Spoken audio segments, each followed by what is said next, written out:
Rebonjour à tous, merci beaucoup d'être avec nous ce matin dans cette édition du 23 août 2022 pour le lancement de la saison 2022-2023. Et pour clôturer en beauté cette édition, je suis en direct en plateau avec l'un, en duplex avec l'autre. Je suis avec les analystes techniques, les analystes marché d'Itoro, Antoine Fraisse-Soulier et David Derry. Bonjour messieurs. Bonjour. Bonjour. Bonjour, on va commencer avec vous Antoine, avec les Market Movers Europe, le CAC 40 qui a connu un très bel été, mais qui commence un petit peu à pâtir des mauvais résultats de Wall Street, j'ai l'impression. Oui, alors effectivement, l'été était très bon pour les marchés financiers en général, et notamment le CAC 40 qui a pris 15% entre son point bas de début juillet à 5800 points et son point haut d'il y a une semaine à 6600 points. Donc on a repris quand même 800 points durant l'été. Ceci étant, alors pour des bons résultats d'entreprise essentiellement, les résultats du premier semestre ont été vraiment très solides. Ça a permis de soutenir les marchés. Mais depuis une semaine, le spectre de l'inflation revient et provoque une nouvelle baisse sur les marchés. On l'a vu la semaine dernière au Royaume-Uni, l'inflation a dépassé les 10% pour la première fois depuis 1949. Et puis surtout en Allemagne, on voit que les prix à la production ont atteint 37%, une hausse de 37% sur un an. Donc c'est considérable. Alors ça aussi, ça permet de prendre des bénéfices. Lorsqu'on regarde le CAC 40, il vient de perdre 4% sur les 4 dernières séances, pardon. On était à 6600 points donc le 17 août dernier et on vient de perdre 250 points en ligne droite. Effectivement, la moyenne mobile 200 jours a servi encore une fois de résistance. Cette moyenne mobile 200 jours, si je dézoome un petit peu, on voit que depuis maintenant, depuis le mois de février, on est sous cette moyenne mobile 200 jours. Donc, on est toujours dans une tendance baissière selon l'analyse technique. Elle a servi de résistance. On n'a pas réussi à la dépasser. Et maintenant, on teste le niveau de support aux alentours des 6400 points. Donc on est un peu au-dessous, on est à 6370 points, mais effectivement le biais est négatif maintenant sur les marchés. On verra à la rentrée dans une semaine comment ça évolue. Ok, merci beaucoup Antoine. Dans cet environnement inflationniste, puisque donc le risque inflationniste ressurgit, comme vous le dites, il semble avoir été un peu oublié par les investisseurs pendant l'été. Est-ce qu'il y a des valeurs avec lesquelles on peut contrer l'inflation ? Et oui, tout à fait. Il y a notamment L'Oréal. L'Oréal, c'est intéressant de voir que hier, lorsque le CAC a perdu 2%, le titre, lui, était en baisse que de 0,1%. Donc, L'Oréal est une valeur qui est contre l'inflation. Pour quelle raison ? Eh bien, en fait, c'est vrai que le secteur des cosmétiques ou le secteur de la beauté, comme se dit en général, combat un petit peu le blues de l'inflation. C'est un phénomène selon lequel les consommateurs achètent davantage des produits de cosmétiques, de beauté au lieu d'articles coûteux en période de ralentissement économique. Et donc ça devrait amortir aussi le choc des fermetures des principaux marchés en Chine. L'idée générale est que les consommateurs vont investir dans de petits luxes qui augmentent leur confiance, leur plaisir. Voilà, donc ça profite à plein des valeurs comme L'Oréal.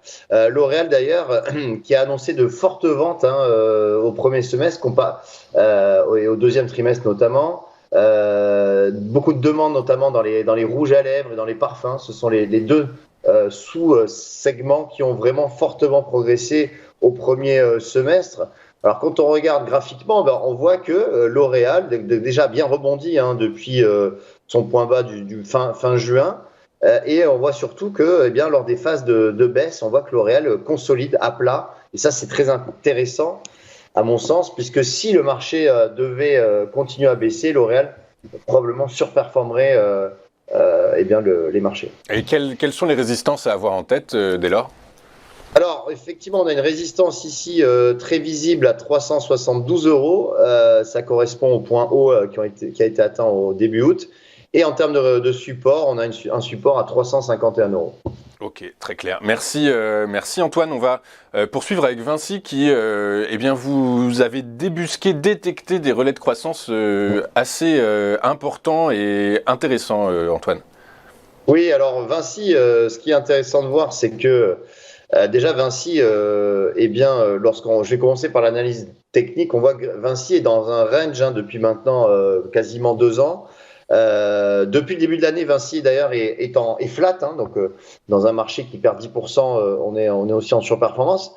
Alors, excusez-moi, en termes de fondamental, on voit que le groupe Vinci, à travers sa filiale Vinci Énergie, s'apprête à réaliser une acquisition de IT, en fait, une boîte IT allemande qui s'appelle Kontron, qui génère 360 millions de chiffre d'affaires et qui a 1600 salariés. Et c'est vrai que Vinci est déjà un acteur important en termes de solutions de services à la numérisation des entreprises. Ensuite, on a également une source de revenus récurrents avec son réseau autoroutier, Vinci, qui a beaucoup de concessions autoroutières, et ça lui permet d'avoir des revenus récurrents. Et aussi sa filiale Airport, Vinci Airports, qui est en phase de redressement, puisqu'on le voit avec le retour notamment des vacanciers et le trafic aérien qui revient à la normale. Et donc, on a pour Vinci des relais de croissance effectivement assez importants, que ce soit dans l'IT, dans l'énergie ou dans les aéroports et le tourisme. Et par conséquent, selon moi, Vinci devrait aussi être un titre qui devrait surperformer, à mon sens, les marchés. Et donc, dans cette vision, avec cette vision, on peut viser quelle résistance dès lors, du coup? Alors, la résistance, c'est une résistance qui est très nette. Vous la voyez ici.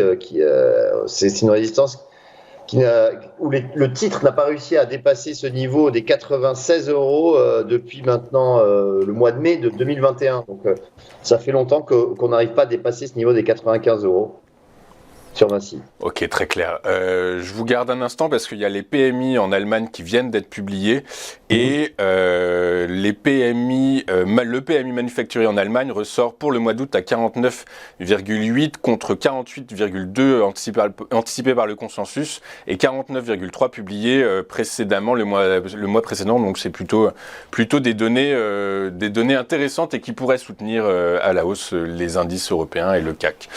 Merci Antoine Fraisse-Soulier d'avoir été avec nous ce matin. On vous retrouve dans un court instant, juste après les markets US de David Derry. À tout de suite sur TV Finance.